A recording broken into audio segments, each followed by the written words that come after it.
Friends எல்லாரும் எப்படி இருக்கீங்க? நல்லா இருக்கீங்களா? நல்லா இருப்பீங்கன்னு நினைக்கிறேன் ஃப்ரெண்ட்ஸ். வாங்க வீடியோக்குள்ளே போகலாம். அதுக்கு முன்னாடி நம்ம சேனலை ஃபஸ்ட் டைம் இப்போ தான் நீங்கள் பார்க்குறீங்க அப்படின்னா சப்ஸ்கிரைப் பண்ணி வச்சுக்கோங்க. கூடவே ஆளுங்கிற பட்டனை கிளிக் பண்ணி வச்சுக்கோங்க. அப்போ தான் நான் போடுற வீடியோ உங்களுக்கு ஒன்று நோட்டிஃபிகேஷனாக வரும் ஃப்ரெண்ட்ஸ். சரி வாங்க வீடியோக்குள்ளே போகலாம். இன்றைக்கி என்ன பார்க்கலாம் அப்படின்னு பார்த்தீங்கன்னா, ஸ்லீவில் கஸ்டமர் வந்து பார்த்தீங்கன்னா ஒரு ப்ளவுஸ் கொடுத்துருக்காங்க. ஃபர்ஸ்ட் ஸ்லீவ் வந்து வைக்க சொல்லி கேட்டிருந்தாங்க. அதாவது ஸ்லீவ் வந்து கொஞ்சம் லாங் ஸ்லீவ், அதாவது 9.5 இன்ச் இருக்குங்க. ஸ்லீவோட லென்த் வந்து பார்த்தீங்கன்னா 9.5 இன்ச் இருக்குது. அதாவது எனக்கு ஃபுல்லாக வந்து பஃப் வேணாங்க்கா, அதாவது ஸ்லீவுக்கு மேலே மட்டும் எனக்கு பஃப் வந்து வேணும் அப்படின்னு சொல்லி கேட்டிருக்காங்க. சாரீ வந்து வேறு கலரு, ப்ளவுஸ் வந்து பார்த்தீங்கன்னா மெரூன் கலரு. அதுக்கு வந்து பஃப் வந்து இப்போ நம்ம மார்க் பண்ணிக்கலாங்க. உங்களோட இஷ்டம் தான். மேலே பஃப் வந்து உங்களுக்கு எந்த அளவுக்கு வேணுமோ அந்த அளவுக்கு வந்து நீங்கள் வச்சுக்கலாம். நான் வந்து பார்த்தீங்கன்னா ஃபஸ்ட்டு 4 இன்ச்சு மார்க் பண்ணிவிட்டு அகலமும் 4 இன்ச்சு உயரமும் 4 இன்ச்சு வச்சேன். ரொம்ப லாங்காக லென்த்தாக இருந்த மாதிரி இருந்தது. சரின்னு சொல்லிவிட்டு அதுக்கப்புறம் உயரத்தை வந்து நான் கம்மி பண்ணிக்கிட்டேன். அதாவது பஃப் வந்து உங்களுக்கு எந்த அளவு வேணுமோ அந்த அளவு வச்சுக்கோங்க. அதாவது 3 இன்ச் அகலம் 3 இன்ச்சு உயரம் வச்சுக்கோங்க. கரெக்டாக சூப்பராக வந்திருக்குங்க. மேலே மட்டும் ஷோல்டர் கிட்ட இருக்குது பார்த்தீங்கன்னா, அந்த ஸ்லீவ் கிட்ட மேலே மட்டும் வரும் பஃப்பு. நான் வந்து வீடியோவில் காட்டியிருக்கேன். 3 இன்ச் அகலம் 3 இன்ச் உயரம் வந்து வச்சேன். ரொம்ப அகலமாக இருந்தது. ஒரு 1/2 இன்ச்சு வந்து அகலமாக இருந்தது.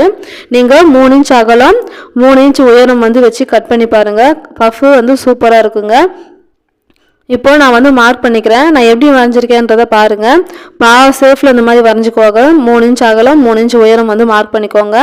மார்க் பண்ணிவிட்டு நம்ம நெக் இப்படி கட் பண்ணுவோம் பார்த்தீங்களா, அந்த மாதிரி வளைய வந்து வரைஞ்சிக்கோங்க. இந்த மாதிரி ட்ரா பண்ணிக்கோங்க. வரைஞ்சிட்டு இப்போ கட் பண்ணி எடுத்துடலாம். நான் லைனிங்கில் மட்டும்தாங்க வரைஞ்சிட்ருக்கேன்.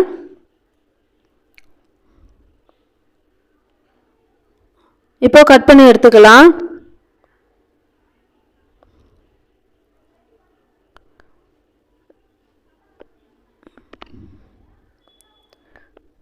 ஏன்னா ஃபுல் ஸ்லீவும் எனக்கு வந்து பஃப் வந்து வேணான்னு சொல்லிட்டாங்க அந்த கஸ்டமரு. மேலே மட்டும் எனக்கு பஃப் கொடுங்கன்னு சொன்னாங்க. ஏன்னா ஃபஸ்ட் டைம் வந்து அவங்களுக்கு வந்து இப்போ தான் போட்டு பழகுறாங்க பஃப் ஸ்லீவு. அதனால் கூச்சமாக இருக்குன்னு சொன்னாங்க. அதனால் நான் இந்த மாதிரி பஃப் வந்து வச்சுருக்கேங்க. ரொம்ப நல்லாயிருக்கும், நீங்கள் ட்ரை பண்ணி பாருங்கள். இப்போது லைனிங்கில் வந்து கட் பண்ணி எடுத்துக்கிட்டேன். இப்போது மெயின் கிளாத்துக்கு மேலே வந்து வச்சுக்கலாங்க. அதாவது லைனிங் வந்து ரைட் சைடு எது ராங் சைடு எது அப்படின்றத பார்த்துட்டு நீங்கள் வந்து தைக்க ஆரம்பிங்க. ஏன்னா ஒரே ஸ்லீவுக்கே ரைட் சைடுனா ரைட் சைடே வந்து 2 ஸ்லீவும் வச்சு தைச்சிட போகிறீங்க. அதுக்கப்புறம் பஃப் வந்து பிரிச்சுட்டு நாம் தைச்சோன்னா ரொம்ப 1க்கு 2 வேலை ஆகிடும். அதனால் ஸ்லீவ் வந்து ரைட் சைடு எது ராங் சைடு எது அப்படின்றத லெஃப்ட் சைடு ஒரு பஃப்பு ரைட் சைடு ஒரு ஸ்லீவும் பார்த்து நீங்கள் வந்து தைச்சிக்கோங்க. நல்ல பக்கத்து மேலே வந்து லைனிங்கை வச்சு நம்ம கீழ் பக்கம் பார்த்தீங்களா 1/2 இன்ச்சு விட்டுருக்கோம் தையலுக்காக. அந்த 1/2 இன்ச்சை வந்து நம்ம தையல் போட்டுக்கலாங்க. தையல் போட்டுட்டு மேல் பக்கம் வந்து பார்த்தீங்க அப்படின்னா பஃப் வைக்கிறதுக்காக கட் பண்ணியிருக்கோம் இல்லைங்களா, அந்த இடத்துலையும் இப்போ தையல் போடணும். அதுக்கு வந்து பார்த்தீங்கன்னா அந்த பஃப் அகலமும் உயரமும் மாறிடும். மாறாமல் இருக்கிறதுக்காக துணி வந்து பார்த்தீங்கன்னா ரொம்ப நழுவுச்சிங்க. ரொம்ப நைஸாக சாஃப்டாக இருந்தது. அதனால் நான் வந்து ஊசியை வச்சு இந்த மாதிரி பின் பண்ணிக்கிட்டேன். பின் பண்ணிவிட்டு இப்போ மேல் பக்கத்து வரைக்கும் 1/4 இன்ச்சில் வந்து தையல் போட்டுட்டு வாங்க. ரொம்ப 1/2 இன்ச்செலாம் தைக்க வேண்டாம். 1/4 இன்ச்சு மட்டும் தையல் போட்டுகிட்டே வாங்க மேல் பக்கம். இப்போ 1/4 இன்ச்சில் தையல் போட்டு எடுத்துட்டேன். இப்போ ஊசி எல்லாத்தையுமே எடுத்துடலாங்க. எடுத்துகிட்டு எக்ஸ்ட்ரா இருக்க பீஸ் எல்லாத்தையும் வந்து இதுக்கு மேலே கட் பண்ணி எடுத்துக்கோங்க. கட் பண்ணிவிட்டு மறக்காமல் நாச்சஸ் வந்து போட்டுக்கோங்க. சின்ன சின்னதாக கட்டிங் வந்து போட்டுக்கோங்க. வளைய வர இடத்துல எல்லாத்தையுமே சின்ன சின்னதாக கட்டிங் போட்டுட்டு இப்போது நான் எப்படி கை விடுறேன் பாருங்கள். உள்பக்கம் கையை விட்டுட்டு துணியை வந்து இழுத்துட்டுருங்க. இப்போ மேல் பக்கம் வந்து படிமான் தையல் போட்டுக்கலாம்.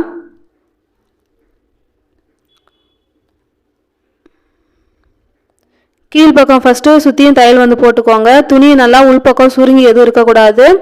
நீட்டாக தையல் வந்து போட்டுக்கோங்க. இல்லை முடிஞ்சால் நீங்கள் வந்து அயன் கூட பண்ணிக்கலாங்க, ரொம்ப நல்லாயிருக்கும். இப்போ அதே மாதிரியே மேல் பக்கம் பஃப் வைக்கிற இடத்துலையும் வந்து மேல் தையல் வந்து ஒன்று போட்டு எடுத்துக்கலாம். ப்ளவுஸ் வந்து பார்க்குறதுக்கு அப்போ தான் நீட்டாக இருக்கும், அதுக்காக தான்.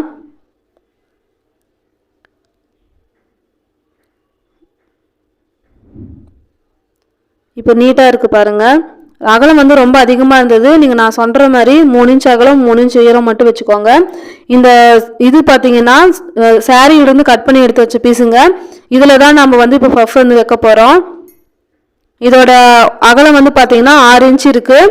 நீங்கள் பஃப் வந்து எந்த அகலம் வைக்கிறீங்களோ அந்த அளவு விட 1 இன்ச்சு இல்லை 2 இன்ச்சு எக்ஸ்ட்ராவாக வந்து கட் பண்ணி எடுத்துக்கோங்க.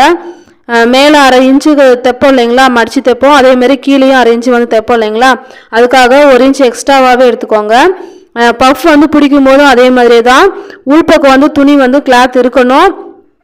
சின்ன சின்னதாக வந்து மடிப்பு வந்து மடிச்சிக்கலாம். சின்ன சின்னதாக பஃப் வந்து பிடிச்சிக்கலாங்க. துணி வந்து ரொம்ப நைஸாக சாஃப்டாக இருந்தது. நான் பஃப் பிடிச்சி வச்சாலும் வந்து பார்த்திங்கன்னா நிற்கவே இல்லைங்க, ரொம்ப கஷ்டமாக இருந்தது. அதே மாதிரி துணி வந்து இது பிரிஞ்சிட்டு வந்தது. ரொம்ப நிறையா பீஸ் வந்து பிரிஞ்சிட்டு வந்தது.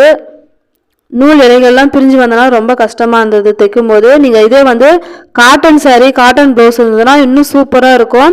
நான் வந்து ஃப்ளீட் எடுத்து பிடிக்கும் போதே வந்து பார்த்தீங்கன்னா ஃப்ளீட் வந்து நிற்கவே இல்லைங்க, அப்படியே கலைஞ்சி வந்துடுச்சு. இதே காட்டன் ப்ளவுஸு, காட்டன் சாரியாக இருந்ததுன்னா ஃப்ளீட் வந்து அப்படியே சூப்பராக கிளியராக ஒரு ஃப்ளீட் எடுத்து பிடிச்சோன்னா அதே மாதிரியே கீழே வந்து நிற்கும், அயன் பண்ண மாதிரி இருக்கும். நான் தைக்கும் போதே வந்து பார்த்தீங்கன்னா பாருங்கள் எவ்வளோ இலைகள்லாம் பிரிஞ்சு வந்தது. இப்போது மேல் சைடு எப்படி வந்து ஃப்ளீட் பிடிச்சோமோ அதே மாதிரியே அந்த ஃப்ளீட்டையே பிடிச்சி கீழேயும் பிடிச்சி எடுக்கணும். லைனாக ஒன் பை ஒன்னாக அதே மாதிரியே ஃப்ளீட் பிடிச்சிக்கோங்க. 1/2 இன்ச்சுனா அந்த 1/2 இன்ச்சிலேயே பிடிச்சிட்டு வாங்க. அப்போ தான் சுருக்கம் பஃப் வந்து அதிகமாக இருக்கும் போது தான் ரொம்ப அழகாக இருக்கும் பார்க்குறதுக்கு.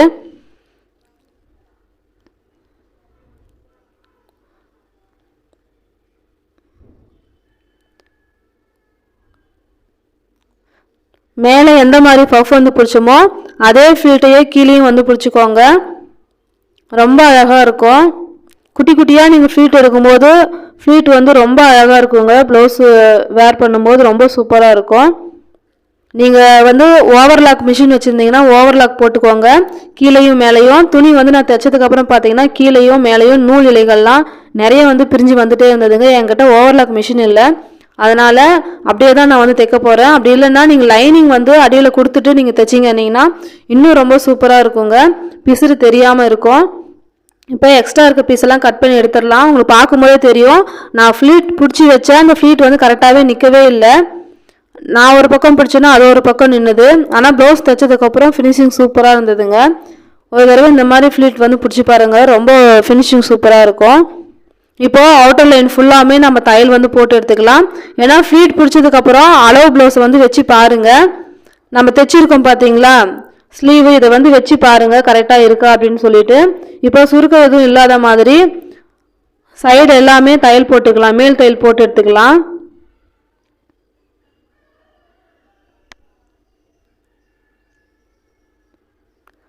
சுற்றியும் தையல் போட்டுட்டு எக்ஸ்ட்ரா இருக்க பீஸ் எல்லாத்தையுமே இப்போ கட் பண்ணி எடுத்துடலாம்.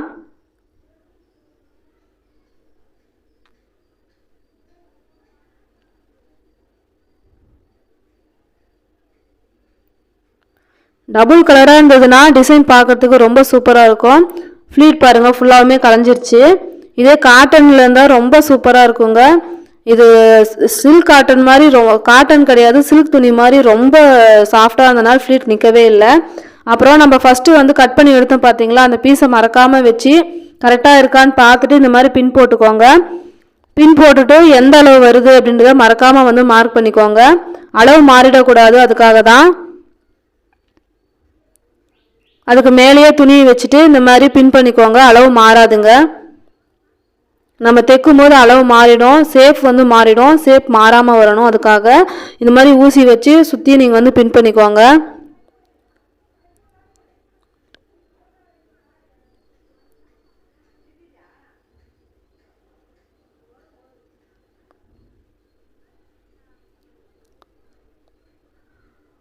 ஃப்ளீட் எதாவது கலைஞ்சிருந்தாலும் அதை அட்ஜஸ்ட்மெண்ட் பண்ணிவிட்டு அதுக்கு மேலே வந்து இந்த ஸ்லீவை வச்சு நீங்கள் அட்டாச் பண்ணிக்கோங்க.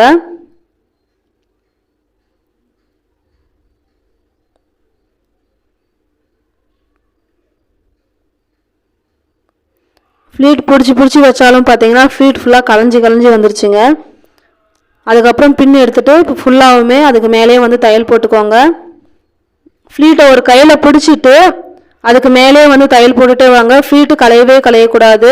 ஃப்ளீட் எந்த மாதிரி தைச்சிருக்கோமோ அந்த ஃப்ளீட் அந்த மடிப்பு வந்து அதே மாதிரியே இருக்கணும்.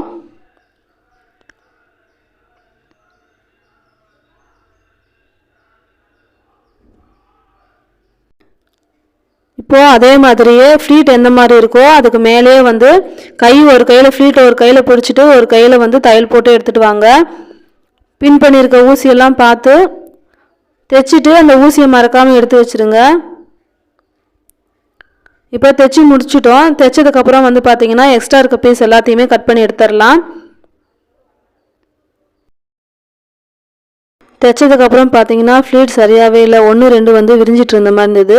அதை வந்து அட்ஜஸ்ட்மெண்ட் பண்ணிவிட்டு நான் வந்து தைச்சிக்கிறேன். ஏன்னா ஃப்ளீட் அந்த இடத்துல இருந்தால் மட்டும்தான் ஸ்லீவ் பார்க்குறதுக்கு அழகாக இருக்குங்க. கரெக்டாக இல்லைன்னா நல்லா சரி பண்ணிவிட்டு அது மேலே வந்து ஸ்டிச்சிங் போட்டுக்கோங்க. அந்த இடத்துல சரியாக இல்லை, அதனால ஒரு இடத்துல ஸ்டிச்சிங் போட்டுக்கிட்டோம். அதுக்கப்புறம் ஃப்ளீட் கரெக்டாக ஆகிடுச்சு. இப்போ எக்ஸ்ட்ரா இருக்க பீஸ் எல்லாத்தையும் கட் பண்ணி எடுத்துடலாம். கட் பண்ணுறதுக்கு முன்னாடியே நம்ம கட் பண்ணி வச்சோம் பார்த்தீங்களா அந்த பீஸு, அதை வச்சுட்டு ஒரு ட்ரிப் வந்து செக் பண்ணி பார்த்துக்கோங்க. தைக்கிறதுக்கு முன்னாடியும் செக் பண்ணணும், அதே மாதிரி தைச்சதுக்கப்புறமும் கரெக்டாக இருக்கா அப்படின்றத செக் பண்ணிக்கோங்க. இப்போது மேல் சைடு வரைக்கும் இப்போ நான் வந்து மார்க் பண்ணிக்கிறேன். மேல் சைடு மார்க் பண்ணிவிட்டு நடு சென்டர் பாயிண்ட்டையும் மார்க் பண்ணிக்கோங்க. மார்க் பண்ணிவிட்டு அந்த இடத்துலையும் ஒரு தையல் வந்து போட்டுக்கலாம். ஃப்ளீட் வந்து தைக்கும் போது அதே மாதிரி தான், எந்த வாட்டத்தில் நம்ம தைச்சோமோ ஃப்ளீட் அதே மாதிரியே இருக்கணும். அதையும் மறக்காமல் பார்த்துட்டு அதுக்கு மேலே ஒரு தையல் வந்து போட்டுக்கோங்க. போட்டுட்டு எக்ஸ்ட்ரா இருக்க பீஸ் எல்லாம் கட் பண்ணி எடுத்துடலாம். நான் வந்து முன் வளைவு வந்து எடுப்பேன் பார்த்தீங்களா முன் சைடு, அதையும் கட் பண்ணி தாங்க வச்சுருக்கேன் ஸ்லீவ்லேயே.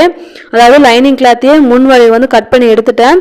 எடுத்தது தான் 2 ஸ்லீவையும் ஒன்றா வச்சு இப்போ நான் கட் பண்ணி எடுத்துட்டேன். சரிங்களா, இந்த மாதிரி லைனிங்லேயே கட் பண்ணி எடுத்துட்டிங்கன்னா தான் உங்களுக்கு வந்து ஈஸியாக இருக்கும் ஃப்ளீட் வைக்கும்போது.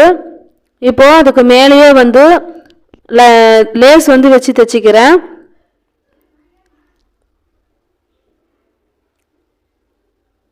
நீங்கள் சில்வர் கலர் லேஸ் இருந்தது, பார்டர் வந்து சில்வர் கலர் இருந்தால் சில்வர் கலர் லேஸ் வச்சுக்கோங்க.